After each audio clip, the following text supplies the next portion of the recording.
3 तो 4 देखिए बेटा। फोर्थ, रिएक्शन ऑफ इथेनॉल, या एक काम करिए, रिएक्शन विद सोडियम। Na के साथ हम रिएक्शन कराएंगे। यह इथेनॉल, इथेनॉल का फॉर्मूला क्या बेटा, C2H5OH। सोडियम के साथ आप इसे रिएक्ट कराओगे तो क्या बनेगा, सोल्ट बनेगा और हाइड्रोजन गैस रिलीज होगी। हाइड्रोजन गैस रिलीज होगी और सोल्ट बनेगा, C2H5O नेगेटिव Na पॉजिटिव। ये सोल्ट बन गया और हाइड्रोजन गैस निकलेगी बेटा। इसको आप कैसे याद रख सकते हो, एसिड जो है, एसिड जो है मेटल के साथ रिएक्ट करते हैं, मेटल सोल्ट बनाते हैं और हाइड्रोजन गैस देते हैं। इसी तरीके से अगर आप एसिटिक एसिड की बात करोगे, एसिटिक एसिड के साथ सोडियम का रिएक्शन कराओगे तो यहाँ भी सोल्ट बनेगा, CH3COO नेगेटिव Na पॉजिटिव और हाइड्रोजन गैस रिलीज होगा। ठीक है, वही है, एसिड है, मेटल के साथ रिएक्ट करेगा, सोल्ट बनाएगा, हाइड्रोजन गैस रिलीज होगी। ठीक है, अब इसी तरीके से अगर हम बात करें reaction with sodium bicarbonate, reaction with sodium bicarbonate होता है आपका NaHCO3। एसिटिक एसिड का रिएक्शन, एसिड का रिएक्शन मैंने आपको पढ़ाया, नहीं पढ़ा, बता देंगे। कार्बोनेट या बाइकार्बोनेट के साथ रिएक्शन कराते हैं तो क्या होता है, कौन सी गैस निकलती है, कार्बन डाइऑक्साइड गैस निकलती है। ठीक है, आवाज नहीं आ रही तो कान साफ कराएं बेटा। CH3 सोल्ट बनेगा, कार्बन डाइऑक्साइड गैस निकलेगी और वाटर बनेगा। ठीक है, तो इसको हम बोलते हैं बेटा, हाँ तो कोई दिक्कत नहीं बेटा, कीजिए। तो इस रिएक्शन से अगर आपको ये पता लगाना है, आपको कोई सैंपल दे दे कि उसके अंदर एसिटिक एसिड होगा या नहीं, तो आप क्या करोगे, उसके अंदर सोडियम बाइकार्बोनेट डाल दोगे। सोडियम बाइकार्बोनेट डाल दोगे तो अगर CO2 गैस निकलेगी, अब ये कैसे पता लगेगा CO2 गैस निकलेगी या नहीं, क्या करोगे, एक माचिस की तीली उस टेस्ट ट्यूब के पास लेके जाओगे, तो अगर माचिस की तीली बुझ गई तो इसका मतलब CO2 गैस निकलेगी। CO2 गैस का यूज करते हैं एज ए फायर एक्सटिंग्विशर। तो ये क्या होता है आपका, ये test of carboxylic acid, it is मतलब पता लगाने के लिए, it is a test for, it is a test for carboxylic acid, it is a test for carboxylic acid.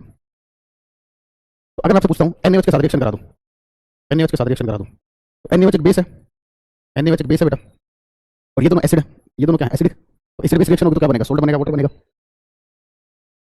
ये है जैसे, और आपका एसिटिक एसिड। ठीक है, इनकी रिएक्शन आपने कराई बेटा बेस के साथ, NaOH के साथ। तो एसिड बेस जब रिएक्ट करते हैं तो क्या बनाते हैं, सोल्ट और वाटर बनाते हैं, क्या बनाते हैं, सोल्ट और वाटर बनाते हैं। ठीक है ना, ये एसिड हो गया ये बेस, तो सोल्ट क्या बनेगा, C2H5O नेगेटिव Na पॉजिटिव और वाटर। इसी तरीके से यहाँ पर CH3COO Na। ठीक है, हाँ H2 गैस पॉप साउंड देता है। कौन सा चैप्टर पढ़ाए बताइए, कौन सा चैप्टर पढ़ना है, कौन सा चैप्टर पढ़ना है, जो बोलो वही पढ़ा देंगे, कोई दिक्कत नहीं। एसिड बेस सोल्ट तो हो गया ना, एसिड बेस सोल्ट भी हो गया।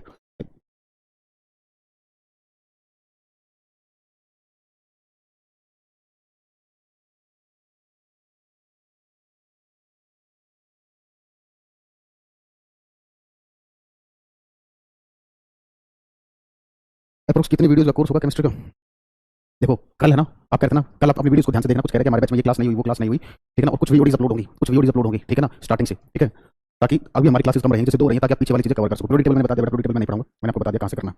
ये यहाँ पढ़ाऊंगा तो देख लेंगे, मेरे मां से कर लीजिए। ठीक है, तो कल ये सारे टॉपिक अपडेट हो जाएंगे, कुछ वीडियोस आपके बैच में अपलोड होंगी, वो देख लेना। ठीक है ना, आपको पेट्रोलियम पढ़ा देंगे, कोई दिक्कत नहीं, देख लेंगे। ठीक है, चलिए 7th है बेटा एस्टेरिफिकेशन, 7th है एस्टेरिफिकेशन।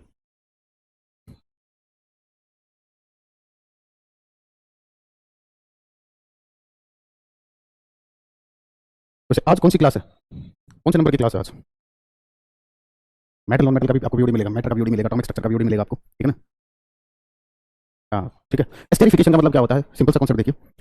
एल्कोहल जो होता है, जब ये कार्बोक्सिलिक एसिड के साथ इसको हम ट्रीट करते हैं, एल्कोहल को हम जब कार्बोक्सिलिक एसिड के साथ ट्रीट करते हैं तो हमें मिलता है एस्टर प्लस वाटर। तो इस रिएक्शन को बोला जाता है एस्टेरिफिकेशन, इस रिएक्शन को एस्टेरिफिकेशन। ओके बेटा, आंसर गुप्ता। जब वीडियो अपलोड हो जाएंगे ना, 41 क्लास हो जाएंगी, 41 कितनी क्लास हो जाएंगी, 41 क्लास तक की आपको इन्फॉर्मेशन मिलेगी। अब इस 41 के बाद 30 क्लास और लगा लीजिए, मतलब 25 क्लास और लगा लीजिए, तो 60-70 आवर्स बहुत होते हैं, 60-70 घंटे केमिस्ट्री बहुत होती है। एक एक चीज आप लोगों को पढ़ाई है। ठीक है, अब एल्कोहल जो हम यूज करते हैं यहाँ पर वो लेते हैं इथेनॉल, क्या लेते हैं, इथेनॉल। कार्बोक्सिलिक एसिड हमने लिया एसिटिक एसिड, तो आपको क्या करना है, ध्यान से देखिए। ये एसिटिक एसिड है CH3COOH, मैंने थोड़ा सा गैप करके दिया है, इसको मैंने घुमा के लिख दिया, C2H5OH को मैंने घुमा कर लिख दिया। एसिडिक मीडियम में ये रिएक्शन होती है, यहाँ से वाटर निकल जाएगा, यहाँ से वाटर निकलने के बाद एसिडिक मीडियम में ये रिएक्शन होती है, ये रिवर्सिबल रिएक्शन होती है। ठीक है ना, तो यहाँ से आपको क्या मिलेगा, CH3, ये CH3, ये CO और इस ऑक्सीजन के साथ एक और होगा C2H5, और ये जो वाटर निकला था ये, तो ये होती है आपकी एस्टेरिफिकेशन रिएक्शन। अरे बेटा मेरी ही वीडियो है, मेरी ही वीडियो है, ठीक है ना, मेरी वीडियो लेटेस्ट लेटेस्ट बिल्कुल इसी बैच में जो पढ़ाई है, तो आपको मिस हुआ कुछ भी है उसमें इंग्लिश हिंदी दोनों में लिख के पढ़ाया है, जैसे मैं पढ़ा रहा हूँ इंग्लिश हिंदी दोनों में लिख के पढ़ा है, कोई डाउट है पूछ लेना, क्लासेस हमारे ऐसे चलते रहेंगे आगे। ठीक है ना, तो कल नहीं तो परसों तक 1-2 दिन में वो सारी हो जाएंगी। एस्टेरिफिकेशन समझ गए, जब एल्कोहल कार्बोक्सिलिक एसिड के साथ एसिडिक मीडियम भी हो सकता है और बेसिक मीडियम भी बेटा, H प्लस होगा तो एसिडिक मीडियम होगा, OH नेगेटिव होगा तो बेसिक मीडियम। तो इसमें क्या होता है, एस्टर की फॉर्मेशन होती है, इसलिए इसको बोलते हैं एस्टेरिफिकेशन। और एस्टर इस कंपाउंड की स्मेल कैसी आएगी, फ्रूटी स्मेल, कैसी स्मेल होगी, फ्रूटी स्मेल होगी इसकी। ठीक है,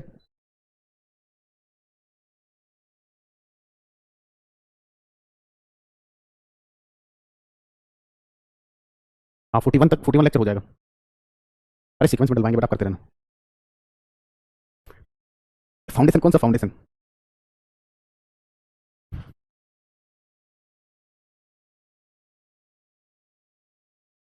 कौन सा फाउंडेशन बेटा? आप किसी भी गवर्नमेंट जॉब की तैयारी कर रहे हो, इसके अलावा आपको कभी कोई बैच लेने की जरूरत नहीं पड़ेगी, ठीक है ना? ये 41 बैच कौन सा आ गया भाई?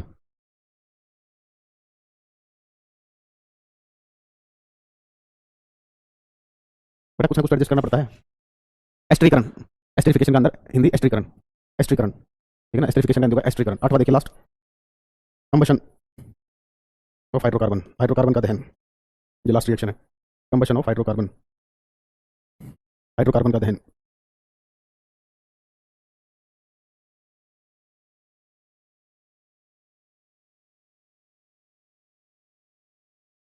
कोई भी आप हाइड्रोकार्बन लो बेटा, ठीक है ना? जैसे आपने मीथेन लिया, आप इसका कंबशन कराओगे, कंबशन किसकी प्रेजेंस में होता है? ऑक्सीजन की प्रेजेंस में होता है।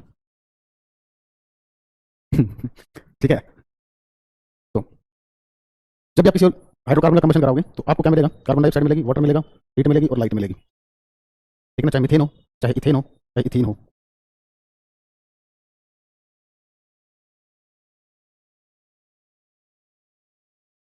ठीक है, अब 4-5 मिनट लिखेंगे, चैप्टर खत्म हो जाएगा। नोट करके डाल लिखिए जल्दी, नोट करके डाल लिखिए।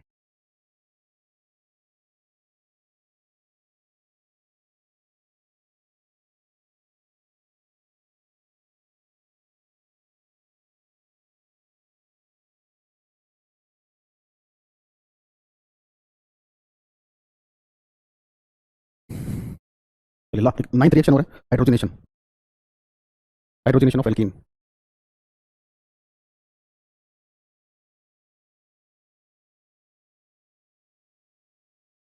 एल्कीन का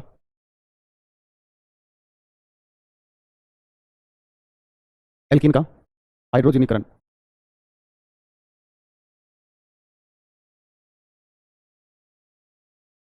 देखो इसमें क्या होता है, देखिए जब कार्बन कार्बन में डबल या ट्रिपल बॉन्ड होता है तो उसको हम क्या बोलते हैं? अनसेचुरेटेड हाइड्रोकार्बन बोलते हैं बेटा, अनसेचुरेटेड हाइड्रोकार्बन बोलते हैं, ठीक है? तो हमने इसमें हाइड्रोजन ऐड किया, इसमें हम कैटलिस्ट यूज करते हैं, निकल का भी यूज कर सकते हैं, पैलेडियम का भी यूज कर सकते हैं, प्लेटिनम का भी यूज कर सकते हैं, ठीक है? फर्स्ट क्लास में यहाँ ये चैप्टर लास्ट क्लास आपको फर्स्ट में कैसे समझ में आया? इसमें होता क्या बेटा, दो हाइड्रोजन है, देखो होता क्या है, हमने दो हाइड्रोजन को यहाँ रखा, यहाँ से एक बॉन्ड हाइड्रोजन हाइड्रोजन का टूटेगा, एक कार्बन कार्बन का टूटेगा, तो ये हाइड्रोजन फ्री हो गया, ये इसके साथ जुड़ जाएगा, ये इसके साथ जुड़ जाएगा, तो हो जाएगा CH3 CH3। तो कार्बन कार्बन में सिंगल बॉन्ड है, तो इसको बोलते हैं सैचुरेटेड हाइड्रोकार्बन। वनस्पति घी बनाने में इसी प्रोसेस का यूज करते हैं, इसी रिएक्शन का यूज करते हैं, इस रिएक्शन बोलते हैं हाइड्रोजनेशन, ठीक है? ठीक है, चलिए आगे देखिए, ये क्या यहाँ पर कैटलिस्ट है। अगर आप इस रिएक्शन की बात करो, इसमें बेटा एक से ज्यादा रिएक्टेंट है, इसमें क्या है, एक से ज्यादा रिएक्टेंट है, तो इनसे कितने प्रोडक्ट फॉर्म हुए? Single product. तो इस रिएक्शन को हम क्या बोलते हैं? ऐसे रिएक्शन जिसमें मोर देन वन रिएक्टेंट होते हैं लेकिन प्रोडक्ट एक होता है, इस रिएक्शन का नाम क्या होता है? टाइप्स ऑफ रिएक्शन में पढ़ते हैं कॉम्बिनेशन बोलते हैं, लेकिन ऑर्गेनिक में इसका नाम कॉम्बिनेशन ना बोलकर इसे बोला जाता है। एक नाम हो गया इसका हाइड्रोजनेशन, क्योंकि इसमें हाइड्रोजन का यूज कर रहे हो, तो ये हाइड्रोजनेशन का एग्जांपल है, हाइड्रोजनीकरण, ऊपर लिखा हुआ वहां से लेना, हाइड्रोजनीकरण, ठीक है? ऑर्गेनिक में इसको बोलते हैं बेटा एडिशन रिएक्शन, क्या बोलते हैं? एडिशन रिएक्शन, ठीक है? जुड़ात्मक अभिक्रिया, जुड़ात्मक अभिक्रिया, ठीक है? इसमें आपने हाइड्रोजन को ऐड किया, एडिशन ऑफ हाइड्रोजन होता है रिडक्शन, तो इसका नाम हो गया रिडक्शन रिएक्शन, रिडक्शन रिएक्शन। अपचयन अभिक्रिया, अपचयन अभिक्रिया, अपचयन अभिक्रिया, ठीक है? तो आपसे क्वेश्चन पूछा जाता है अनसैचुरेटेड फैट को सैचुरेटेड फैट में बदलने के लिए कौन सी गैस का यूज करते हैं बेटा? हाइड्रोजन गैस का यूज करते हैं। इस प्रोसेस को हम क्या बोलते हैं? हाइड्रोजनेशन, ठीक है ना? Hydrogen gas is used, hydrogen gas is used in the, hydrogen gas is used in the manufacturing of, hydrogen gas is used in the manufacturing of वनस्पति घी। लिखोगे हाइड्रोजन, अरे हाइड्रोजनेशन कहाँ से आ गया? Hydrogen, hydrogen gas is used in the manufacturing of वनस्पति घी। Hydrogen gas का प्रयोग, hydrogen gas का प्रयोग वनस्पति, हाइड्रोजन गैस का प्रयोग वनस्पति घी बनाने में किया जाता है।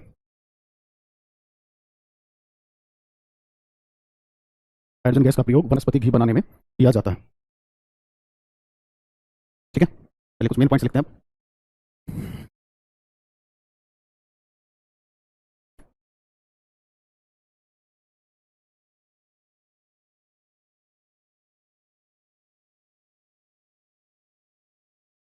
चलिए, सम इंपॉर्टेंट इंपॉर्टेंट पॉइंट्स लिख लीजिए।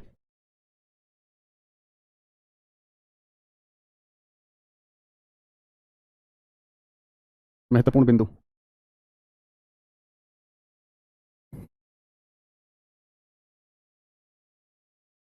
देखिए, बॉइलिंग पॉइंट ऑफ इथेनॉल याद रखना पूछा जाता है। Boiling point of ethanol Hindi में लिखो बेटा, इथेनॉल का क्वथनांक। इथेनॉल का क्वथनांक। एथेनॉल का, एथेनॉल का क्वथनांक जो होता है 78 degree Celsius. Boiling point of acetic acid या इथेनॉइक एसिड। एसिटिक अम्ल का क्वथनांक 118 डिग्री सेल्सियस। ठीक है बेटा, आगे देखिए। अब एक होते हैं सैचुरेटेड हाइड्रोकार्बन। सैचुरेटेड हाइड्रोकार्बन को जब आप जलाओगे ना तो वो धुआं नहीं देंगे। जैसे आपने देखा होगा, गैस है, गैस के अंदर क्या होता है, ब्यूटेन होता है, प्रोपेन होता है। ये क्या होते हैं, सैचुरेटेड हाइड्रोकार्बन होते हैं, ब्यूटेन और प्रोपेन। जब आप उनको जलाते हो कोई धुआं मिलता है, नहीं मिलता, तो उसे बोलते हैं नॉन सूटी फ्लेम। और कलर कैसा मिलेगा, ब्लू मिलेगा। कैसा मिलेगा, ब्लू मिलेगा। ठीक है, तो थर्ड पॉइंट लिखोगे, saturated hydrocarbon, saturated hydrocarbon on combustion, on combustion gives blue non सूटी फ्लेम।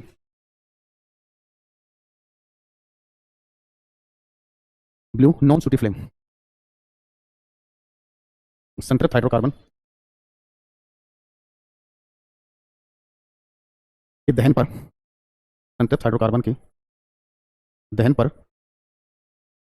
नीली लो बिना धुएं के मिलती है, बिना काले धुएं के मिलती है।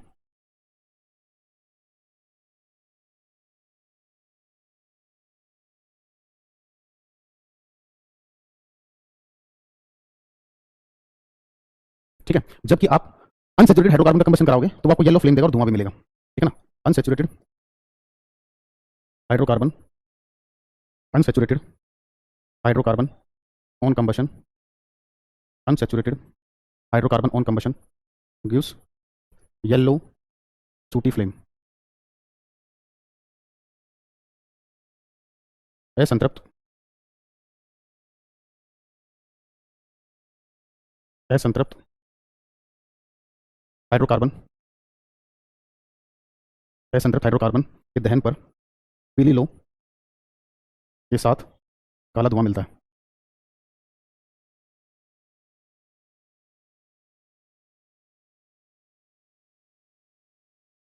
ठीक है, अब आपसे बात करें सैचुरेटेड और अनसैचुरेटेड हाइड्रोकार्बन में ज्यादा रिएक्टिव कौन होता है बेटा, ये होता है, क्योंकि इसके अंदर अनसैचुरेटेड के अंदर क्या होता है, डबल और ट्रिपल बॉन्ड होता है। क्या होता है, डबल और ट्रिपल बॉन्ड होता है, जिसकी वजह से अनसैचुरेटेड हाइड्रोकार्बन की रिएक्टिविटी सैचुरेटेड हाइड्रोकार्बन से ज्यादा होती है। तो लिखोगे, अनसैचुरेटेड हाइड्रोकार्बन, अनसैचुरेटेड हाइड्रोकार्बन,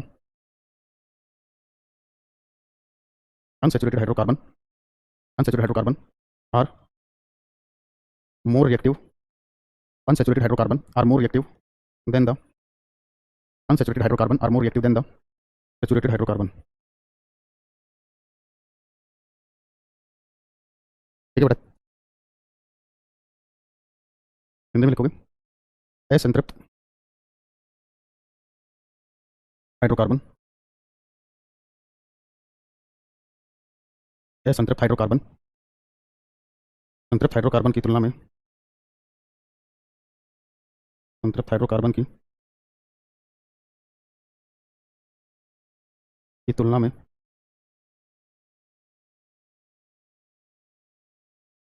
अधिक क्रियाशील होते हैं।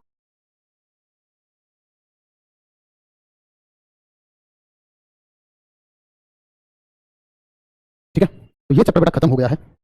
कोई भी डाउट हो तो बताइए। वीडियो बेटा आपकी तरफ से रुक रहा होगा, मेरी तरफ से नहीं रुकेगा। ठीक है ना, कोई भी डाउट हो तो बताइए।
अरे यार हाँ, साउंड नहीं आ रहा होगा, सॉरी सॉरी सॉरी सॉरी। चलिए कोई नहीं, दोबारा बता देता हूँ। एक बच्चे ने कमेंट किया था बेटा हमारी भी केमिस्ट्री के बारे में। केमिस्ट्री बेटा ध्यान से सुनो बेटा, अगर आपने अगर केमिस्ट्री ठीक नहीं की तो आप आगे टाइल्स का काम करोगे, कोई नौकरी वोकरी नहीं मिलेगी आपको, ठीक है। दूसरा रिएक्शन में आप लोगों को प्रॉब्लम आएगी, इस बार लिखिए, मैंने तो बहुत छोटे करके आपको बताइए। किसी ने डाउट पूछा था स्टेरिफिकेशन में इथेनॉल और एसिटिक एसिड लेंगे बेटा मेरे पास, कोई भी एल्कोहल लोगे, ठीक है ना, कोई भी एल्कोहल लो और कोई भी एसिटिक एसिड, कोई भी एसिड लो, carboxylic acid, alcohol carboxylic acid react करेंगे तो आपको क्या मिलेगा, एस्टर मिलेगा। दूसरा किसी ने पूछा अल्फा कोई बॉन्ड नहीं होता बेटा, सिग्मा और पाई बॉन्ड होते हैं, ठीक है ना। बेंजीन में 15 पाई है और 3 सिग्मा बॉन्ड है, ठीक है ना। सिखा देंगे, केमिकल बॉन्डिंग में करा देंगे, बेफिक्र रहिए उस चीज़ के लिए आप, ठीक है। चलिए ठीक है, तो ये चैप्टर खत्म हो गया है, तो हम स्टार्ट करेंगे बुधवार से। बुधवार को हमारी क्लास, बुधवार से हम स्टार्ट करेंगे आगे की कहानी, ठीक है। चलिए आज के लिए इतना ही, thank you, bye, take care. नया चैप्टर बुधवार को शुरू होगा।